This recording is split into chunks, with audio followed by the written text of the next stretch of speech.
চিত্রটা আপনি যেটা সামারাইজ করছেন অনেকাংশে এটা কারেক্ট। একটা হতাশাব্যঞ্জক চিত্র, এটা সত্য কথা। বিশেষ করে আইন শৃঙ্খলা পরিস্থিতিটা নিয়ে লোক বেশি উদ্বিগ্ন, লোকে অনিশ্চিত বোধ করছে, নিরাপত্তাহীনতায় ভুগছে। এটা একটা বিরাট ব্যাপার। দ্রব্যমূল্যের ব্যাপারটা আপনার সাথে আমি কিছু দ্বিমত পোষণ করব। আমার মনে হচ্ছে দ্রব্যমূল্য কোনো কোনো জিনিসের বাড়লেও ওভারঅল মোটামুটি ভাবে তারা নিয়ন্ত্রণ করতে পারছে মোটামুটি ভাবে। যেমন রমজানে প্রতি বছর দ্রব্যমূল্য প্রচন্ড ভাবে বেড়ে যায় অনেক কিছুর দাম, এইবার সেটা অত অসহনীয় ভাবে বাড়েনি, মোটামুটি ঠিক আছে। এই একটা। আর বিশ্বব্যাপী দ্রব্যমূল্য বেড়েই চলেছে, যুক্তরাষ্ট্রে চলছে, সেটা একটা প্রতিক্রিয়া তো বাংলাদেশে পড়বে। এই হচ্ছে অবস্থা। কিন্তু ওই যেটা আপনি বললেন মগের মুল্লুক না মগের মুল্লুক হয়ে দাঁড়িয়েছে, এটা এটা দুঃখজনক।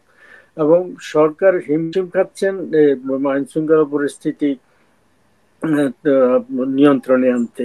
আমি অন্যান্য ইস্যুগুলো নিয়ে পরে আলাপ করব। আপনার বিশিষ্ট আলোচক আমার অত্যন্ত প্রিয় ব্যক্তি সেজান মাহমুদ হাসান, ফলে তার সাথে কাছ থেকে শুনবো। কিন্তু ওই যেটা আমি বললাম, আইন শৃঙ্খলা পরিস্থিতি আরো নিয়ন্ত্রণে না আনতে পারার কতগুলো কারণের ভিতরে প্রাথমিক কারণ হচ্ছে যে একটা তো মানে আকস্মিক পরিবর্তন হয়ে গেল। একটা সরকার জায়গায় আর একটা অন্তর্বর্তী সরকার এসছে, এবং এই সরকারে যারা এসছেন এরা অনেকে এনজিওর লোক, নন গভর্নমেন্টাল অর্গানাইজেশন লোক।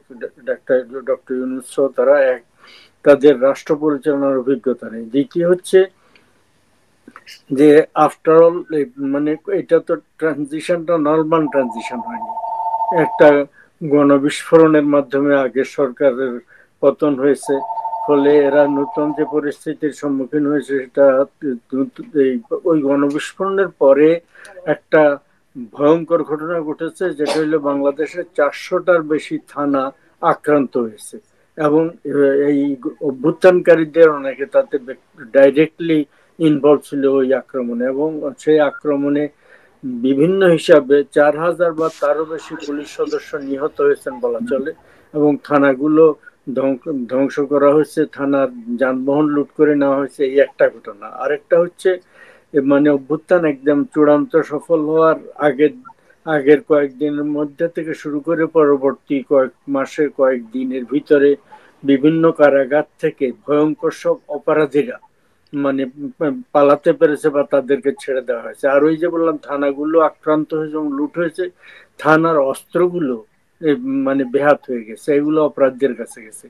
এখন পুলিশ এত ভয় পেয়ে গেছে, পরবর্তী কয়েক মাসে তারা মানে পুলিশ বাহিনীতে নতুন রিক্রুট করেছে, আগের অনেককে নিয়ে আসতে পেরেছে, এখনো অনেকে পালিয়ে বেড়াচ্ছে নিহত হওয়া ছাড়াও। কিন্তু তারপরও ওদের ভিতরে ভীতি এখনো কাজ করছে। যারা আছে তারা মাঠে ময়দানে তেমন যেতে সাহস করে না। খুব অ্যাগ্রেসিভলি আগে যে কঠোর ভাবে মানে দায়িত্ব পালন করতো সেটা করছে না। এটা একদিক। অপরদিকে মিলিটারিকে দিয়েছে কিছুটা আপনার তাদেরকে ম্যাজিস্ট্রেরিয়াল পাওয়ার দিয়ে পরিস্থিতি মোকাবিলার জন্য, পুলিশ বাহিনীর হেল্প করার জন্য এটা দিয়েছে। কিন্তু মিলিটারি ট্রেনিং সম্পূর্ণ আলাদা। তারা পুলিশের দায়িত্ব পালন করতে পারে না। এই তাৎক্ষণিক ভাবে বলে দিল আর তুমি হয়ে কোন ফায়ার কোন, এটা হয় না, তারা করতে পারে না। ফলে নানা কারণে মানে অপরাধীরা সুযোগ নিচ্ছে। এইটা একটা। এখন সরকার আর একটা খারাপ কাজ করছে, যেটা আওয়ামী লীগের উপরে দোষ চাপিয়ে দিচ্ছে যে সবকিছু আওয়ামী লীগ কি চিন্তাই করছে যে একটা বাসে একটা যাত্রীকে ধর্ষণ করছে, ওই শিশুকে ধর্ষণ হচ্ছে, তারপরে বাড়িতে বাড়িতে ছোটখাটো চুরি ডাকাতি, বড় ডাকাতি, ছোট ডাকাতি, এগুলো করছে। এগুলো তো আওয়ামী লীগ নিঃসন্দেহে একটা পরাজিত পার্টি। সে জেনুইনলি পরাজিত হোক বা মানে রং কারণে পরাজিত হোক, সেইটা পরাজিত পার্টি সেটা পাল্টা চেষ্টা করবে, কিন্তু সেটা এগুলা না, এইসব ক্রাইমের ক্ষেত্রে না। তারা যেগুলো করবে পলিটিক্যাল, তারা নানা ধরনের করতে পারে, সেইটা আরেক দিক। এখন সবকিছু তাদের উপরে চাপিয়ে দেওয়ার কারণেও অপরাধীর একটা সুযোগ পাচ্ছে। তো জি। ওভারঅল দুঃখজনক, একটা হতাশাব্যঞ্জক চিত্র।